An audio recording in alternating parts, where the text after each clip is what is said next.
Well, I already gave you a heads up about what story I want to hear first. I love this. It's going to be story time with Gary. So Gary, I need you to tell me a story. So I have had the opportunity to take a look at a lot of the information you've given me, and I am fascinated about the people and the businesses you've been able to help over the years.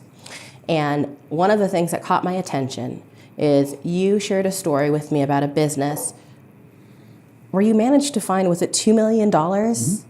Yes. How do you find $2 million? How does that work?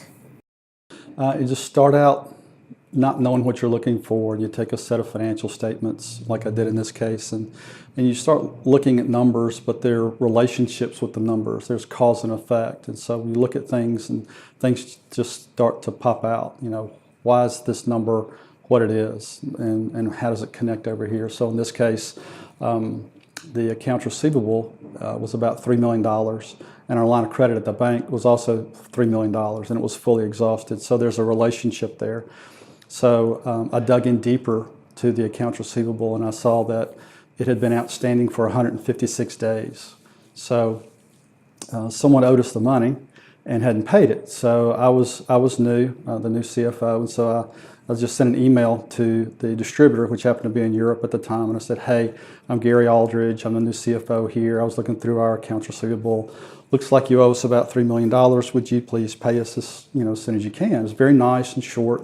And within 48 hours, we got $1.8 million wired to us. That is amazing. So what it told me is he knew he owed the money, yeah, but no one had been following up to ask him. So in effect, we're being his bank. So we're borrowing money and paying interest on it that he's not paying interest on. So saved us a lot of interest money and got us some liquidity. So did the company not realize that they had that much money outstanding for that long? There's just no one was watching. I mean, there was a controller in place before, but they're head down in the details and trying to get all the numbers in the right buckets, and they don't back up to look at the bigger picture and say, well, what do I need to do here? Okay. So you mentioned that a controller is head down. What's the difference between a controller and a CFO?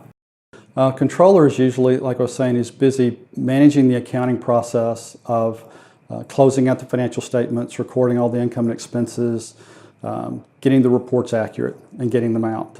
But a lot of times that's where it stops. And so, we've talked about before, that's like the what are the numbers? And so the controller is managing a staff of people and doing it himself. So that tells you what the numbers are, but they don't stop to ask why are the numbers what they are? Why are these numbers related, and what caused this to happen? And so that's where a CFO will step in and look at those relationships and see what the cause and effect is, and then see what the opportunities are and the challenges and try to navigate through that.